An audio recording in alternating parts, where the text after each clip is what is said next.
ચાલો આજે આપણે ભારતીય સરકારના મૂળભૂત માળખાને સમજીએ, એ સિસ્ટમ કે જે દુનિયાની સૌથી મોટી લોકશાહીને ચલાવે છે. તો સવાલ એ જ છે કે વિશ્વની આટલી મોટી લોકશાહીમાં સત્તાનું સંતુલન ખરેખર થાય છે કેવી રીતે? અને જુઓ, આ કોઈ પુસ્તકીય સવાલ નથી, આ સીધો કરોડો લોકોના અધિકારો અને આપણા દેશની સ્થિરતા સાથે જોડાયેલો છે. અને આનો જવાબ છે શક્તિઓનું વિભાજન અને એકબીજા પર નિયંત્રણ અને સંતુલન. આપણું બંધારણ સરકારને 3 મુખ્ય ભાગોમાં વહેંચે છે: કારોબારી, ધારાસભા અને ન્યાયતંત્ર.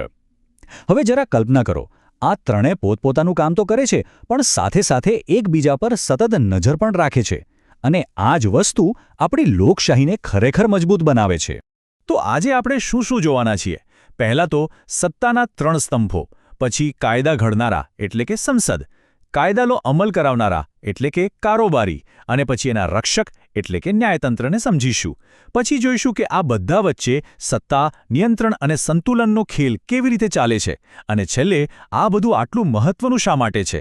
તો ચાલો શરૂ કરીએ. તો ચાલો સરકારને એક 3 પાયાવાળા સ્ટૂલ તરીકે વિચારીએ: ધારાસભા, કારોબારી અને ન્યાયતંત્ર. આ એના 3 પાયા છે. હવે વિચારો, જો આમાંથી એક પણ પાયો નબળો પડે તો શું થાય? આખું સ્ટૂલ જ પડી જાય, બરાબર ને? બસ આ ત્રણેય વચ્ચેનું જે બેલેન્સ છે ને, એ જ આપણી લોકશાહીને સ્થિર રાખે છે.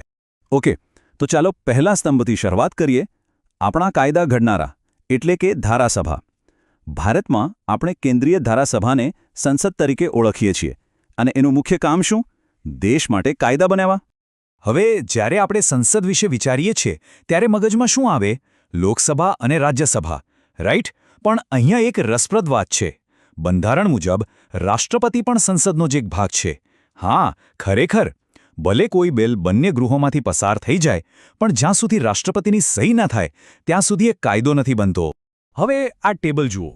આનાથી બંને ગૃહો વચ્ચેનો તફાવત એકદમ સાફ થઈ જાય છે. પણ ખાસ ધ્યાન આપો, મુખ્ય શક્તિ પર. લોકસભા પાસે પૈસા ટકાના મામલામાં એટલે કે મની બિલમાં છેલ્લો નિર્ણય લેવાની સત્તા છે. કેમ? કારણ કે લોકો દ્વારા સીધા ચૂંટાયેલા પ્રતિનિધિઓનું ગૃહ છે. બીજી બાજુ રાજ્યસભા ક્યારે ભંગ નથી થતી, એક કાયમી ગૃહ છે. આનાથી શાસનમાં એક પ્રકારની નિરંતરતા અને સ્થિરતા બની રહે છે. ઓકે, તો સંસદે કાયદો તો બનાવી દીધો, સરસ. પણ હવે શું? માત્ર કાયદા બનાવી દેવાથી તો કામ પૂરું નથી થતું, ખરું ને? એને કોઈએ જમીન પર લાગુ પણ તો કરવો પડે. અને આ જ સવાલ આપણને સરકારના બીજા સ્તંભ તરફ લઈ જાય છે, અને એ છે કારોબારી એટલે કે સરકારની એક્શન આર્મ.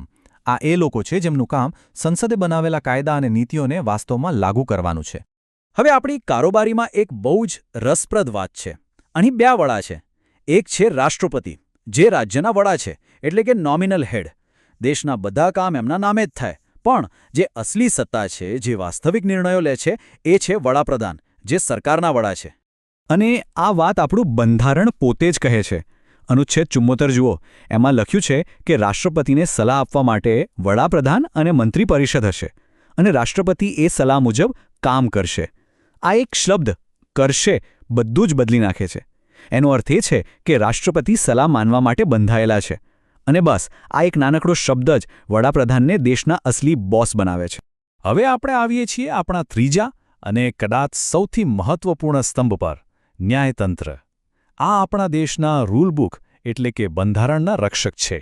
અને આ સિસ્ટમમાં સૌથી ઉપર છે આપણી સુપ્રીમ કોર્ટ. સુપ્રીમ કોર્ટનું કામ એ સુનિશ્ચિત કરવાનું છે કે દેશમાં બનતા બધા કાયદા બંધારણની મર્યાદામાં હોય. અને એમની પાસે એક જબરદસ્ત શક્તિ છે: જ્યુડિશિયલ રિવ્યૂ.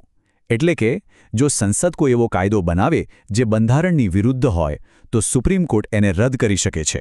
હવે વિચારો, જેની પાસે આટલી શક્તિ છે, એની સ્વતંત્રતા કેટલી જરૂરી હશે?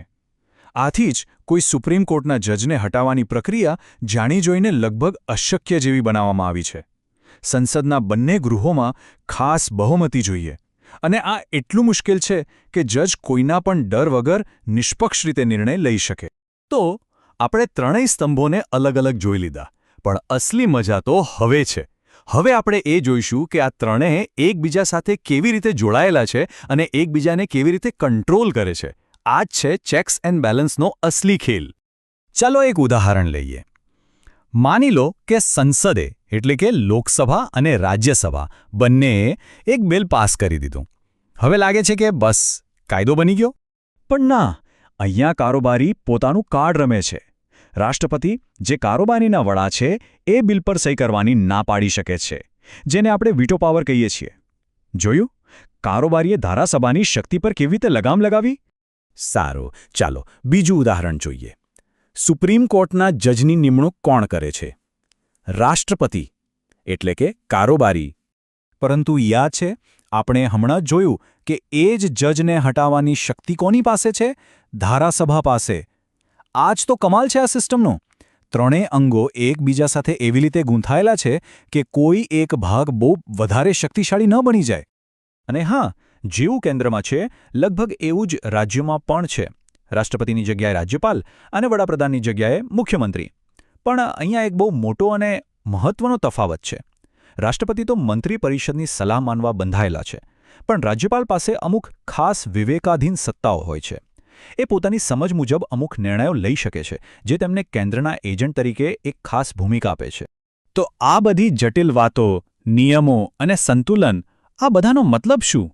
આખી સિસ્ટમ આટલી મહત્વની શા માટે છે? સાદી ભાષામાં કહીએ તો આ આખી સિસ્ટમ એટલા માટે છે કે જેથી કોઈ એક વ્યક્તિ કે કોઈ એક સંસ્થા બહુ વધારે તાકાતવર ન બની જાય. આ સત્તાના દુરુપયોગને રોકે છે અને એ સુનિશ્ચિત કરે છે કે દેશમાં કાયદાનું શાસન ચાલે, કોઈ એક વ્યક્તિનું નહીં. સાચું કહું તો આ જ આપણી લોકશાહીનો પાયો છે. ભારતની આ શાસન વ્યવસ્થા એ ખૂબ જ નાજુક સંતુલન પર ચાલે છે. તેને સતત સાચવી રાખવું પડે છે. અને એટલે જ અંતમાં એક સવાલ વિચારવા જેવો છે: શું આજે પણ આ ત્રણેય સ્તંભ વચ્ચેનું સંતુલન એટલું જ મજબૂત છે જેટલું આપણા બંધારણના ઘડવૈયાઓએ વિચાર્યું હતું? આ સવાલ સાથે જ આપણે આ ચર્ચાને અહીં વિરામ આપીએ છીએ. વિચારતા રહેજો.